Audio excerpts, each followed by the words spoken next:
Yeah, it was around like 10 p.m.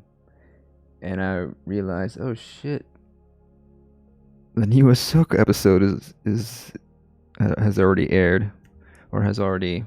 I guess it's not. It didn't air, right? It's premiered on Disney Plus. There's nowhere that it airs. It just it comes into existence on the platform, or is unlocked for the Disney viewer to view it at, I think, 6 Eastern or something like that on Tuesday nights. 9 Pacific on the West Coast. And I noticed I had missed the episode. I didn't miss it. We can't really miss it, so it's on there, you know. For as long as Star Wars is uh, a flagship franchise for Disney, it's gonna be on Disney. But I remembered, oh yeah, so Ahsoka, and I was about to actually stream, like a gaming session or something, and I remember, oh yeah, Ahsoka. So went to my TV room in my little hut and clicked on Ahsoka. Watched episode 4. Nope, not episode 4, episode 6. That's right, we've seen 6 episodes so far. We got 7, 8 left. And I believe the last one will be in October. I wonder if the last one's gonna be spooky. This one's getting a little spooky, this episode. Episode 6 is like, it's like a pivotal moment. Let's get to it. Let's talk about Ahsoka. Episode 6. It was maybe my favorite of the season so far. A lot of people liked episode 3, a lot of people liked episode 4. I think this one blows them out of the water. That's just my opinion. That's just my opinion. Blows them into space is what it does. I don't know what I'm saying. I don't know what I'm saying. Um, but let's get into the spoilery bits, right? Let's talk about Ahsoka. Let's chat. Let's chat with myself. Episode 6.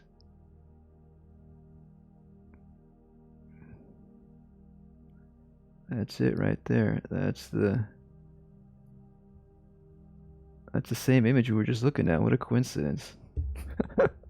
um, but let's rewind a little bit. So, previously on Ahsoka, uh, Ahsoka was thought dead, but she was actually just having some fun with the Anakin Skywalker, and then she was rescued by Hera and went into the belly of a whale and flew off into another galaxy. And that's where we left it off. And now we get to the real stuff. Episode 6. Now we get to some colorful rainbow space whales. Isn't this beautiful? This is prime peak Star Wars wallpaper material right here. You can put this in the back on your desktop background. Look at that. Beautiful stuff. Beautiful stuff. Who doesn't want to ride a space whale? And so I'm thinking, oh, I guess we're gonna have more Ahsoka this episode, of course. Why not? But then she wants to hear a story from the robot friend, and it cuts back to Sabine, and it's pretty much a Sabine episode, which is okay because I think they should not make season 2 of Ahsoka. I think they should make another series called Sabine after this. That would be cool. So we got her stuck in the cell here, and I'm already digging this episode.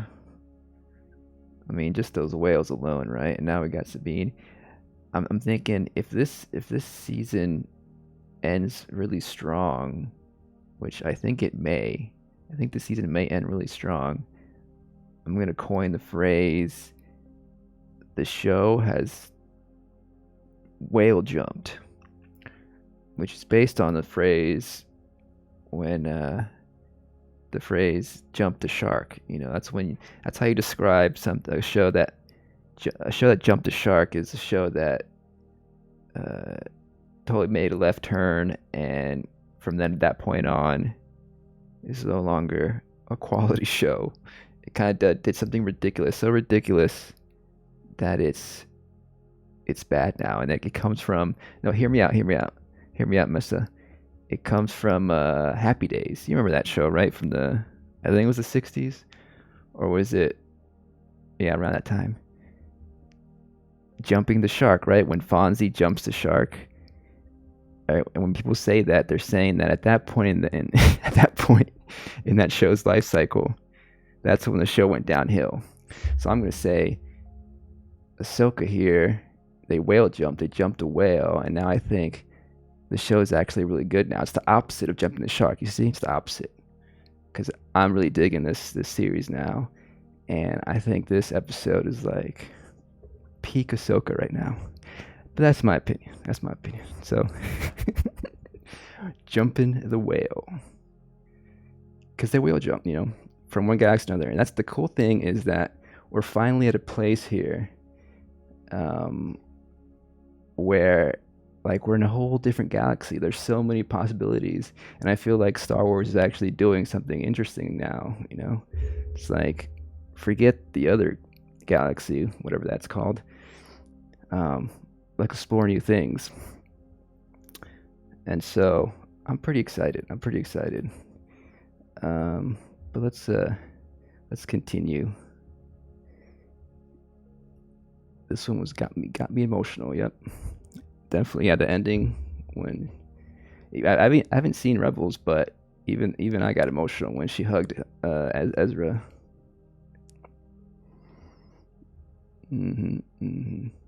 And so here we go. They're gonna meet the witches up here. This is cool too. Like, see, now we got witches to deal with.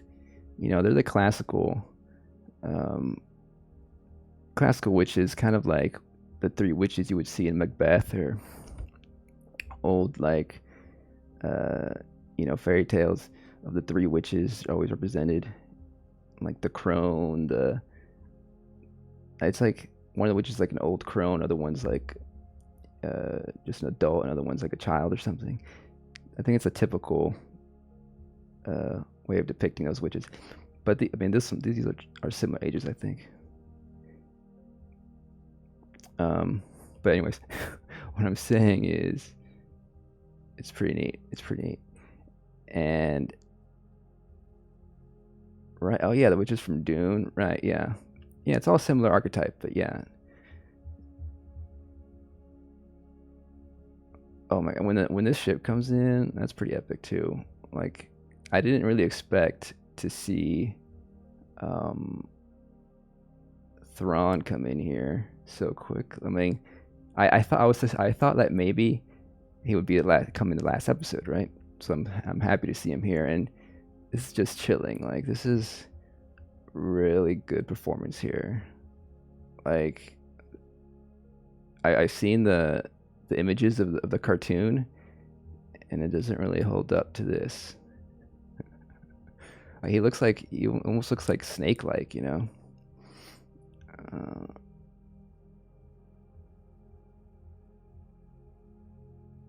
Yeah, it does have Dune vibes. This episode, and like just his performance is so chilling. Like, I'm adequately scared of Thrawn, you know.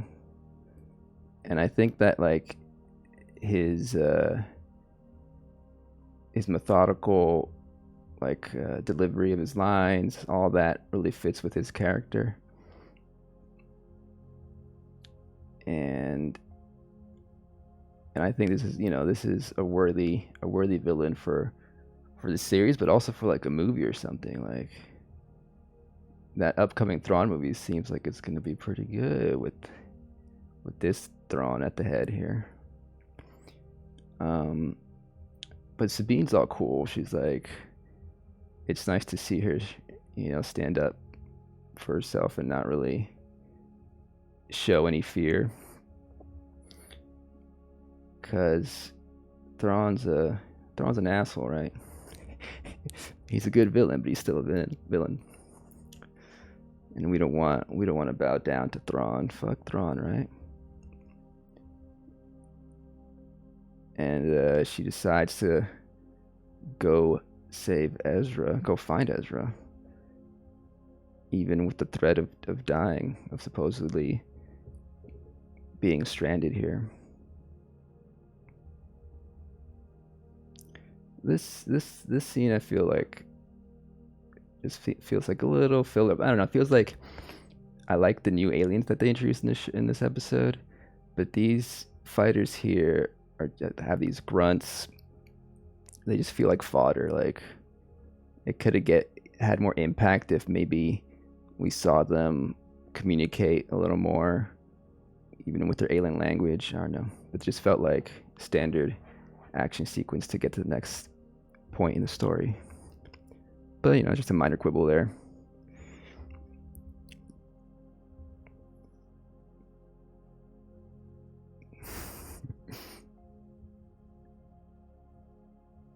The sabers wasn't slicing. Yeah, it wasn't the best action scene. But I'm really digging these Thrawn scenes. Like, yeah, I could have done without that fight scene. Just give me some more Thrawn.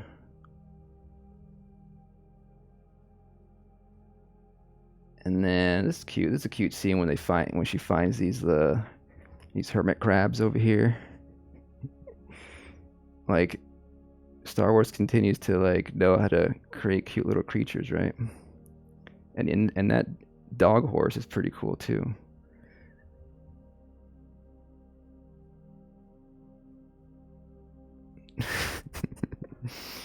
Just give me some more Thrawn. That's what she said.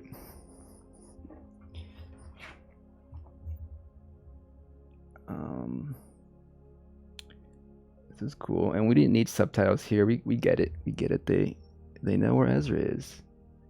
Let's go find Ezra. And yeah, this whole sequence here was emotional with Ezra. Oh yeah, this. I do like how they gave this duo here, Master and Padawan, more screen time here. We got to know them a little more. Ray Stevenson continues to be amazing here.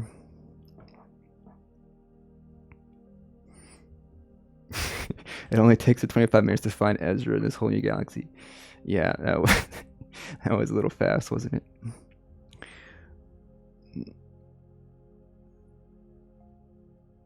But here we get some more insight on Ray Stevenson character's goal here. He feels some power. He doesn't quite tell us what it is. He feels some power here, and these other bandits are running away from it, but he wants to go towards it. So what is it? Is Ezra the power? I don't know. There's something going on. I mean, Ezra, he's like a Force user, right? Sure.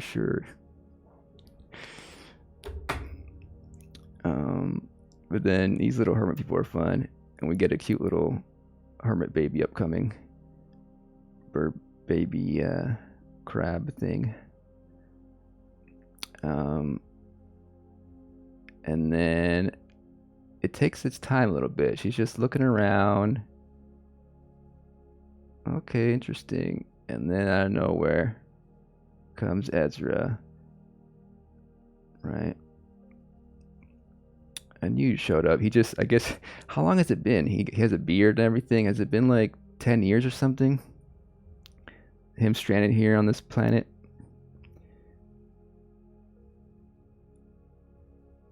But I think they chose a good actor for Ezra too. He has a very like kind face, and it's very heartwarming, this whole scene here for sure.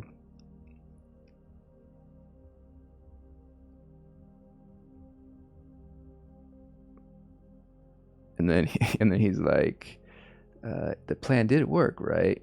Like, was he like anxious this whole time, thinking, oh shit, what if it didn't work? What if they're all dead back there? And Sabine doesn't have the heart to tell him that they might be stranded here. You know, she still thinks that Ahsoka's dead, right? So, what is Sabine thinking? What are they gonna do? I mean, if I was them, wouldn't you like be like, okay, we gotta hurry up and get to the ship and sneak onto this big ship, or else we'll get stranded. But she's just like, nah, I'm just gonna stay here with Ezra and live our lives here. I don't know what she's thinking. So I like this because we waited longer than the gap between Force Awakens and Last Jedi to see this moment, and Ezra acts the same. He's happy to see her. We actually get to see him talk. No dumbass cliffhanger. Yeah, I agree with that. It's really nice scene. And yeah, I want to get to know Ezra more. I'm sure next episode we will. And now the Night Sisters, they're feeling Ahsoka coming in. I don't know what. I think you put too much emotes. Maybe I have my Nightbot doesn't allow so much emotes. I don't know.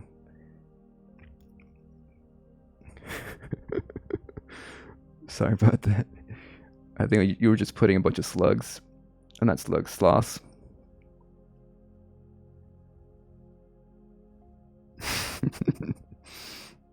Yes. So the Night Sisters, they're like, we sense something. They feel some magic in the Force, or I guess they call it the thread of destiny. Interesting. They feel Ahsoka coming. What I do want to know more about what the Night Sisters' motives are. Really, like it's some kind of religious thing where they sense some Force power in the threads of faith, and then they just, or threads of faith, and just follow that thread wherever it goes, like metaphorically. This is the episode we've been waiting for. Yeah, I think everyone watching this show was waiting for Thrawn to show up. Pretty much, right? And now Thrawn's like, yeah, those Shin and Ray Stevenson character. I forgot his name. The Ray Stevenson's character. Like, apparently, Thrawn doesn't care so much about them. If they die, they die. They're of no consequence. We need to get out of here. He thinks. We gotta jump to the next galaxy. Shin, Hadi, and Balin. Right? Yeah. That's their names. Balin's a hottie too. They're both hotties in their own ways, And that's the end of that episode. Pretty cool. I definitely liked it. Got me in the feels a bit. Really impressed me with Thrawn. He's just so creepy. And then it feels like, we're in a whole new galaxy now. The thing is that there's probably gonna be some kind of fight sequence, and then it's gonna end with them going back to the original galaxy, or maybe it ends with them stranded on the planet or something, with Ahsoka rescuing or coming to get Sabine. I don't know, but so it's not like we're gonna see the whole galaxy right away. This is just kind of like a peek of like, okay, this is another part of the Star Wars canon here, and maybe this can introduce a whole new storylines, that don't have anything to do with like the Skywalkers or anything, because I think we're all pretty much done with that, right?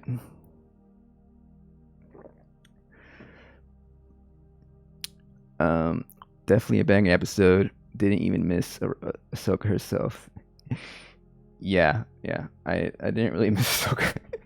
I said earlier, like people were really into episode 3 and 4. But but this one blows them out of the park. Like I wasn't too big of a fan of episode 3, and 4 was okay for me. But this is really what I guess I wanted from Ahsoka, right? The series. I feel like it's really kicking out. So I'm excited. There's 2 more episodes still, so that's good. Yeah, the actress who played Ahsoka when she was little is better, you say. Yeah, she was pretty good in that.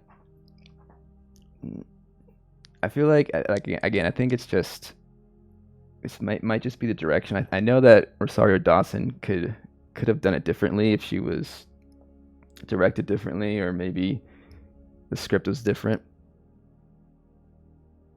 Like, cause she has more range. I've seen her other work. I think that the thing was, I think she was told, like, okay, just be like a monk, like a stoic monk. That's your character, and then she went with that. And she's probably trying to emulate Luke Skywalker too, right? I saw Clerks 2 a long time ago.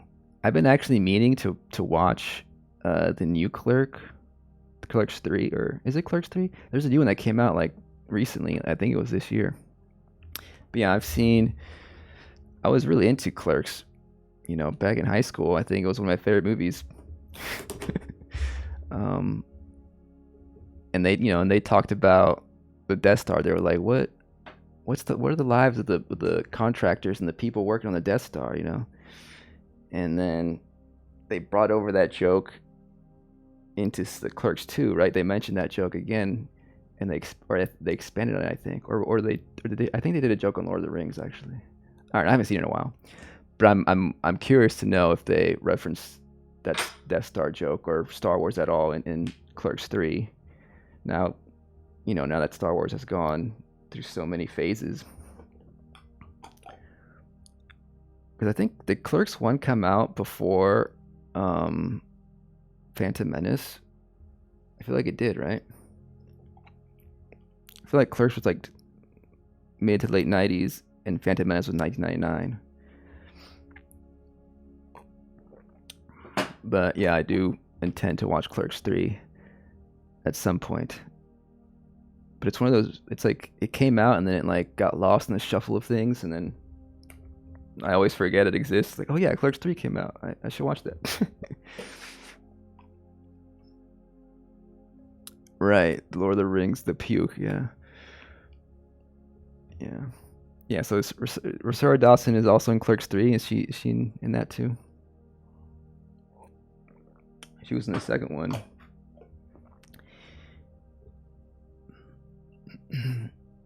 Yeah. Yep, cool.